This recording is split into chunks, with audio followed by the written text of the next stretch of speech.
Assalamualaikum warahmatullahi wabarakatuh. Perkenalkan, nama saya Aris Mindarta, kelas TI 23C1.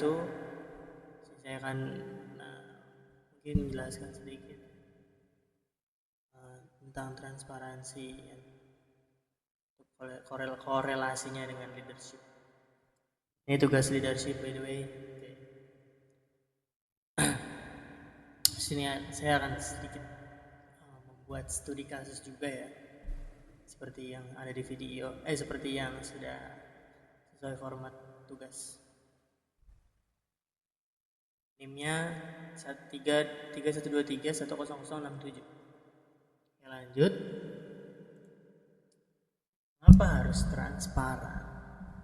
Ya, sebagai leader, informasi adalah aset. Sikap pemimpin terhadap informasi menentukan nasib organisasi. Seperti terbuka, tim percaya, komunikasi lancar, kinerja naik.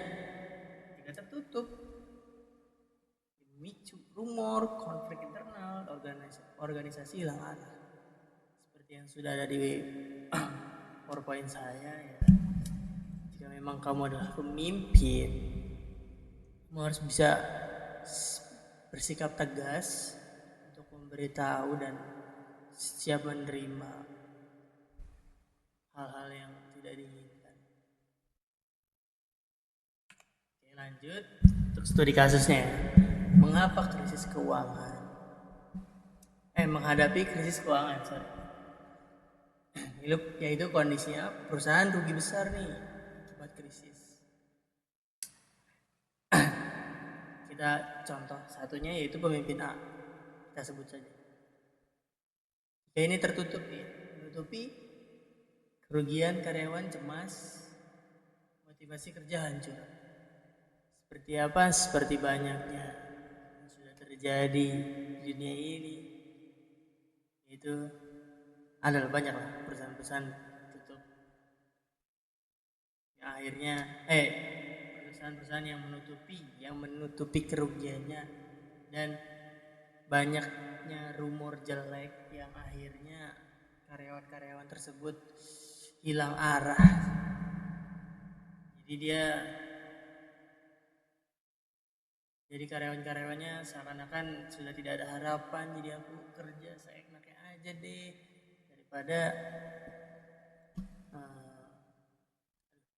daripada saya harus kerja serius. Nyatanya sudah mau bangkrut gitu. Berpikirnya karyawan, kerugian adalah kebangkrutan. Yang terjadi di perusahaan yang pernah saya kerjain juga. Jadi banyak yang resign.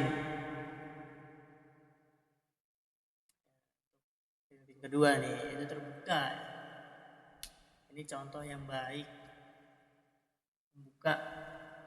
Membuka data kerugian, tim merasa dihargai dan solid mencari solusi efisiensi bersama ya. Itu balik lagi, pemimpin yang baik itu berani menerima resiko dari karyawan, resiko dari kegagalan bisnisnya ya. Jadi kayak mungkin ada solusi yang baik dari karyawan yang kita nggak tahu sebagai owner, sebagai pembisnis, dan mungkin itu salah satu solusi, bahkan bisa menjadi angka kenaikan baru jika memang kita bisa mengkomunikasikan ya. Balik lagi di sini lah, komunikasi itu penting. Seperti itu ya, sedikit kasusnya. Untuk bagaimana penerapannya? Semua orang bertanya-tanya, bagaimana cara menerapkannya? Banyak yang sudah terjadi, banyak yang berusaha untuk itulah. Lanjut, pemimpin yang punya komitmen informasi akan melakukan. Salah baca ya. Pemimpin yang punya komitmen informasi akan melakukannya seperti 1. Rapat terbuka berbasis data. by data sesuai kenyataan yang terjadi, tidak tipu-tipu, ya kan? Menyediakan dashboard data yang bisa diakses tim. Ya, seperti yang pertama, data-data yang nyata, real, yang bisa diakses oleh tim, yang membuat tim bisa merasa dia bisa diberikan harapan untuk mungkin menyelesaikan masalahnya. Jadi dia merasa punya harapan menggunakan sistem informasi manajemen yang akurat, yang pastinya harus punya SDM atau ya orang-orang yang mumpuni dalam melakukan hal tersebut ya. Kita lanjut. Oke, ini udah kelar ya. Kita sedikit aja. Kesimpulannya, informasi yang benar adalah fondasi pemimpin yang jujur akan dipercaya timnya.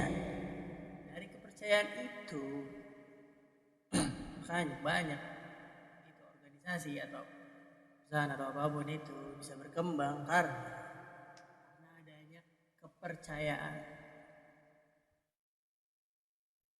Kepercayaan adalah hal yang sangat krusial.